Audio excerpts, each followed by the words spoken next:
여호와께서 내게 이르시되 너는 큰 서판을 가지고 그 위에 통용 문자로 마헬살랄 하스바스라 쓰라. 내가 진실한 증인 제사장 우리야와 여베레기야의 아들 스가랴를 불러 증언하게 하리라 하시더니 내가 내 아내를 가까이 하매 그가 임신하여 아들을 낳은지라.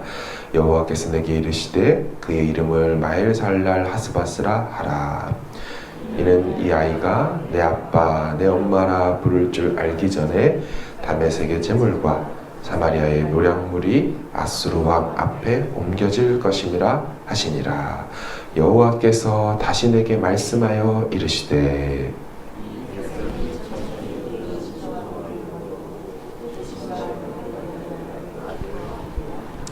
그러므로 주 내가 흉용하고 창일한 큰 하수 곧 아수르 왕과 그의 모든 위력으로 그들을 뒤덮을 것이라. 그 모든 골짜기에 차고 모든 언덕에 넘쳐 흘러 유다에 들어와서 가득하여 목에까지 미칠지라. 임마누엘이여 그가 펴는 날개가 내 땅에 가득하리라 하셨느니라. 아멘. 이사야 1장에서 6장까지의 시대와 7장부터 오는 시대가 바뀝니다. 그냥 우린 쭉 보게 되지만 시대가 바뀝니다. 1장에서 6장까지는 하늘 왕을 이사야가 배웠죠. 우시야 왕이 죽던 해라고 그 시대를 알려줬습니다. 그런데 이제 7장으로 오게 되면 그 우시야 왕이 죽던 해라고 했다가 갑자기 우시야의 손자가 등장합니다. 7장 1절을 제가 읽어드리겠습니다. 우시야의 손자요 요담의 아들인 유다의 아하스 왕 때에, 그러니까 왕이 다음으로 확 바뀐 채로 시작합니다. 자, 그럼 7장부터 어떤 일이 일어날까요? 아람이라는 다메섹 나라하고요, 지금 남유다 예루살렘이잖아요, 배경이. 근데 그 윗나라인 북이스라엘이 이 외국 나라와 북이스라엘이 연합해서 남유다를 공격하러 온다라는 거예요. 우리가 토일이 설교가 안 돼서, 그러니까 제가 못 다뤄서 주의를 하지만 1, 2절을 제가 좀 읽어드리겠습니다. 7장. 아람의 르신 왕과 르말리아의 아들 이스라엘의 베가 왕이 올라와서 예루살렘을 쳤으니 능히 이기지 못하니라. 어떤 사람이 다윗의 집에 알려 이르되 아람과 에브라임이 동맹하였다 하므로 왕의 마음 그 백성의 마음이 숲이 바람에 흔들림같이 흔들렸더라.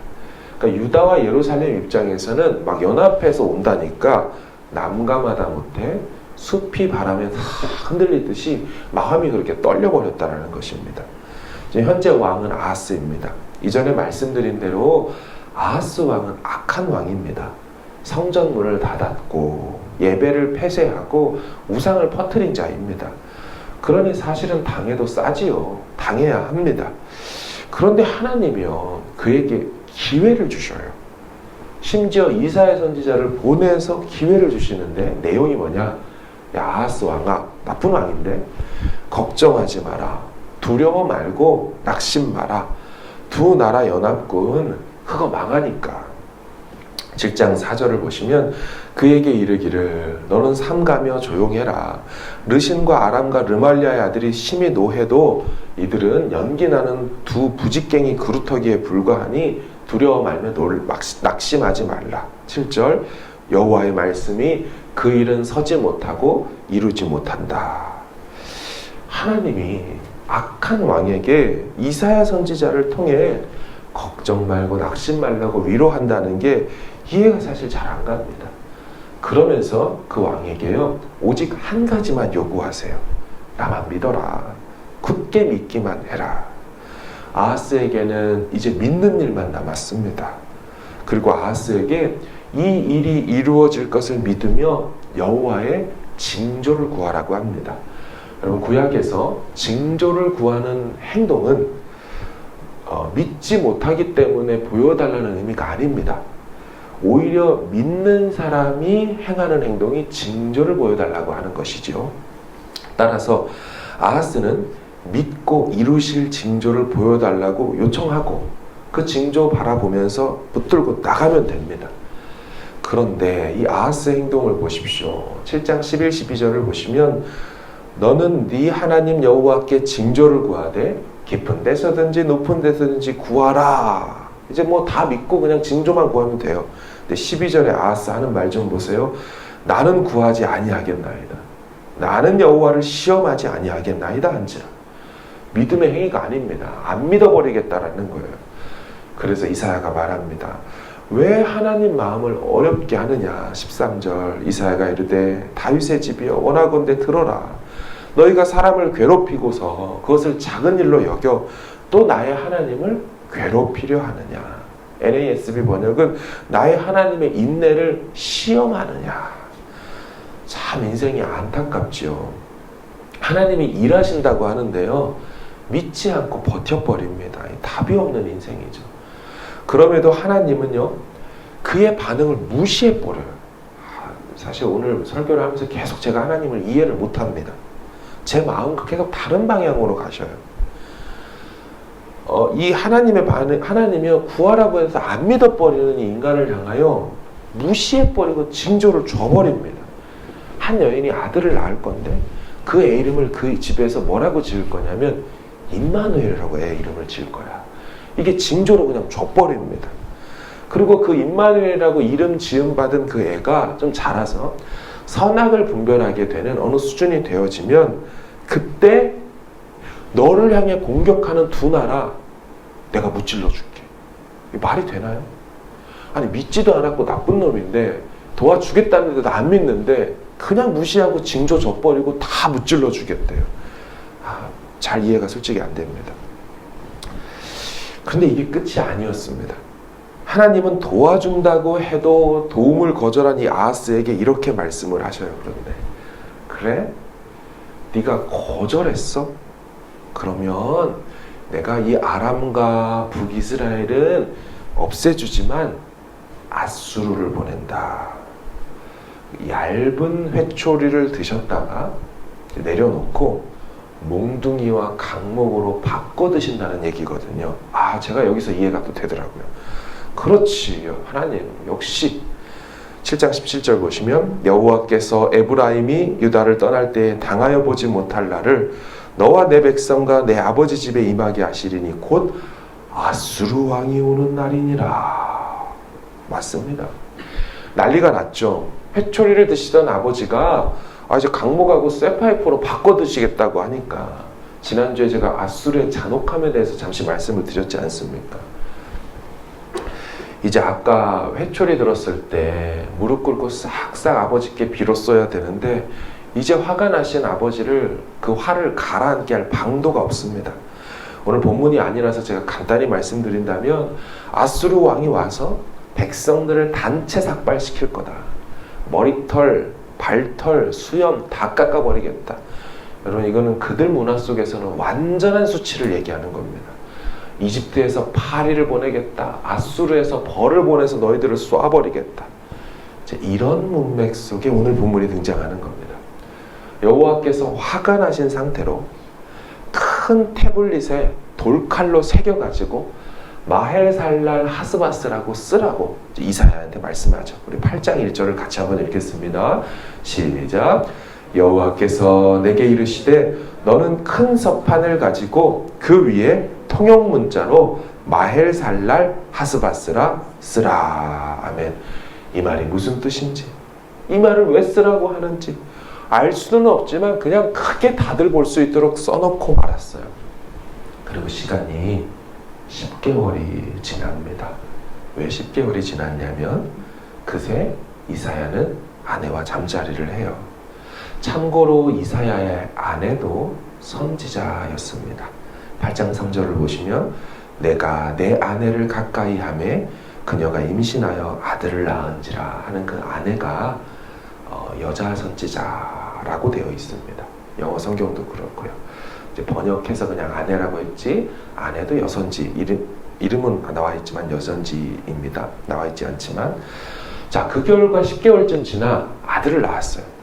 그러자 여호와께서 그 아들 이름을 지어주시는데 그 이름이 10개월 전에 서판에 크게 대문짝만하게 써놨던 마헬살랄 하스바스라고 아들 이름을 지으래요. 근데 이게 직역을 해보니까요. 뜻이 신속히 약탈물, 재빨리 노획물 이런 뜻입니다. 풀었으면 신속히 약탈해 가고 재빨리 탈취해 간다. 눈 깜짝할 사이에 다 빼앗긴다 라는 뜻으로 계시의 의미를 담은 아들 이름을 지었습니다. 자, 그럼 이런 일이 언제 일어난다고 할까요? 8장 4절을 보십시오. 이는 이 아이가 내 아빠, 내 엄마라고 부를 줄 알기 전에, 그러니까 애가 엄마 아빠라고 부를 때가 한두 살 정도니까 1, 2년 전 안에 다메섹의 재물 사마리아의 노략물이 아수르 왕 앞에 옮겨질 것임이라 하시니라. 여러분 잘 보시면 아수르는 아직 이 아하스 나라를 공격한 게 아닙니다. 그리고 신속히 약탈 탈취해가는 모습은 이 예루살렘 땅에 오는 게 아니고요. 예루살렘을 공격하고 오는 두 나라를 향하여 아수르가 와서 빼앗아 간다는 거예요. 아이, 솔직히 제 마음에 좀 안 들었어요. 아니, 오게 두셔야지 왜 얘네들을 또 이렇게 해서 유다를 보호하시냐는 거예요. 그럼 유다의 아하스는 이렇게 생각해도 될까요? 다행이네요. 살았네. 아수르가 우리를 침략하러 오는 놈들 다 해결해 준다니까 잘 됐네요. 신속히 재빨리 그들을 다 탈취해 간다니까 다행이네요. 정말 다행일까요? 결코 그렇지 않습니다. 그 잔인한 아수르가요, 다메섹 부시고 북이스라엘 에브라임 다 멸망시키고 그 기세를 몰아 남유다로 올 거랍니다. 아수르의 바닷물이 네 목까지 차오르게 될 거다라고 말하죠. 7절과 8절을 보십시오. 그러므로 주내가 흉용하고 창일한 큰 하수 곧 아수르 왕과 그의 모든 위력으로 그들을 뒤덮을 것이라. 그 모든 골짜기에 차고 모든 언덕에 넘쳐 흘러 유다에 들어와서 가득하여 목에까지 미치리라. 시퍼런 아수르 무리여 다메섹 아람도 채워버리고 익사시키고 북이스라엘 에브라임도 익사시킨 후에 이제 유다 예루살렘까지 흘러 들어와 목에까지 차 있답니다. 여러분 다음 장면이 뭐가 되어야 될까요? 영화가 끝났죠. 시체들이 둥둥 떠다녀야 합니다. 여기서부터 제 마음을 불편하게 하는 게 있습니다. 도무지 이해가 안 돼요. 속으로 제가 말씀을 준비하면서 뭐야 이게 계속 마음의 소리가 들려요. 8장 8절의 마지막 부분 때문이에요. 흘러 유다에 들어와서 가득하여 목에까지 미치리라. 임마누엘이요 그가 펴는 날개가 네 땅에 가득하리라 하셨느니라. 여러분 이 마지막 구절에 대한 해석이 크게 두 가지입니다. 첫 번째는 그가 펴는 날개에서 날개 펴는 주체가 누구냐는 거예요. 해석의 학자마다 달라요. 그가 펴는 날개, 목에 물이 차올라서 이제 죽어야 되는데 갑자기 그가 펴는 날개가 등장하는데, 다 아시는 것처럼 지금 심판 문맥이죠. 그렇기 때문에 유다와 예루살렘의 목을 쥐고 흔드는 아수르 문맥이에요. 그러니 아수르 군대가 진멸하기 위해 편 심판의 날개죠. 이제 너희는 다 죽었어. 네 눈을 쪼아먹을 독수리의 날개가 펴서 지금 네 나라를 덮고 있잖아. 이게 첫 번째 해석이고요.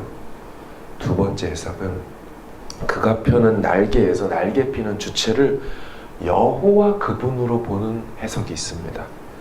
여러분 이렇게 되면 해석이 완전히 달라집니다. 심판의 날개가 아니에요.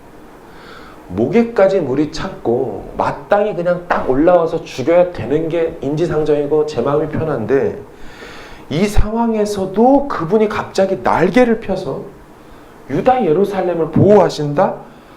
하나다요. 저는 1번 해석이 맞다고 생각해요. 당연하죠. 도와주겠다는데 버텼죠. 징조 주겠다는데 안 했죠. 뻔뻔스럽게 거절하고 버텼으니까 남은 건 심판이고 물에 빠져 죽어야 돼요. 근데 마음은 1번인데 도무지 해석이 그렇게 안 돼요. 해석은 2번으로 해야 돼요. 왜냐하면 내일 보실 본문에서 여호와 하나님이 아수르를 패망시켜 버리겠대요. 그리고 아무 답이 없고 아무 짓도 안 하고 있는 이 유다와 예루살렘을 후원해 주시겠대요. 한 게 없는데 여러분 이게 말이 되나요? 그런 게 어디 있어요? 그러면 안 되죠. 남유다는 패망해야 되고요. 아하스는 망해야 돼요. 끝내야 돼요. 근데 안 하겠대요. 화가 나고 짜증이 났어요. 솔직히 이 설교를 지난주 마지막에 준비하는데. 그러면서 심지어 제 눈에 눈물까지 났어요. 8절에 흘러 유다에 들어와서 가득하여 목에까지 미치리라. 임마누엘이요.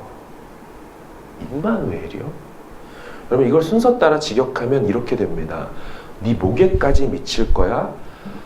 그가 펴는 날개가 내 땅에 가득할 거야. 하나님이 우리와 함께 하셔. 지금 그렇게 말한 겁니다. 이 상황 속에서 날개를 펴시는 존재가 여호와 하나님이라고 그렇게 말을 해요. 그래서 해석이 일본어로 안 돼요.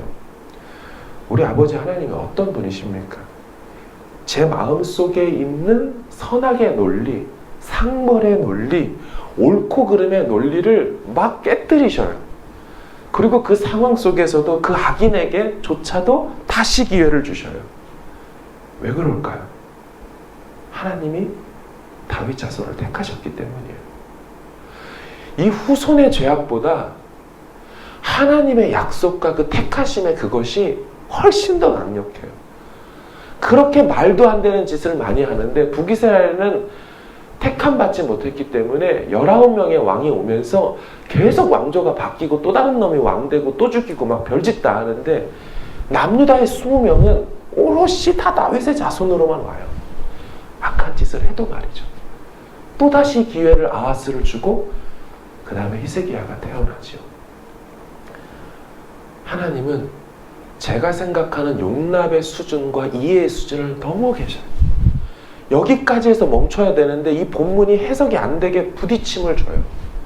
근데 그 본문의 부딪힘, 넘치는 그 용서와 기회 주심이 사실 제게도 왔어요. 저도 그 은혜를 받아서 이 자리에 있는 것을 있는데 깨닫지 못하고 또 성경 보면서 저도 그렇게 행해요. 말씀을 정리하면서 날개라는 용어가 어떤 문맥에 등장하는지 말씀드리고 싶어요. 시편의 17편에 보면 나를 눈동자같이 지키시고 주의 날개 그늘 아래 감추사. 날개는 보호하심의 문맥에 나왔어요. 91편에도 그가 너를 그의 깃으로 덮으시리니 네가 그의 날개 아래에 피하리로다. 이렇게 돼 있어요. 마지막으로 보아스가 그 타작 마당에서 만났던 아무것도 없이 정말 빈 털터리가 돼버렸던 그 룻에게 했던 말로 축복하며 마치고 싶어요. 이스라엘의 하나님 여호와께서 그의 날개 아래에 보호를 받으러 온 너에게 온전한 상 주시기를 원하노라. 하나님의 그 날개 아래서 다시 한번 용서와 기회를 베푸시는 그 하나님, 이스라엘 시대의 그 아하스의 하나님, 악인이었지만 은혜를 베푸시는 그 악인의 하나님, 다시 기회를 주시는 그 하나님이 어찌 우리에게 다시 시작할 수 있는 기회, 다시 또 일어설 수 있는 은혜를 베푸시지 않겠습니까? 이 하나님 바라보며 오늘도 승리하는 저와 여러분 되어지길 주의 이름으로 축원합니다. 우리 같이 함께 기도하기를 원합니다. 하나님, 정말 인간의 생각, 우리 생각으로는 벌 받아야 되고 맞아야 될 그런 인생인데도 불구하고 또 기회를 주셔서 그 왕조를 끊지 않으시는 하나님, 그 은혜가 우리에게도 왔었습니다. 여전히 지금도 부어지고 있고요. 하나님, 우리가 이 사랑을 잊지 않고 감사의 기도를 계속 올려드리고 하나님 앞에서 오늘 한 날도 신실하게 살아가도록 도와달라고 가지고 나오신 기도 제목으로 주 앞에 드리면서 같이 기도하시고 자유롭게 돌아가시길 바랍니다. 기도하겠습니다.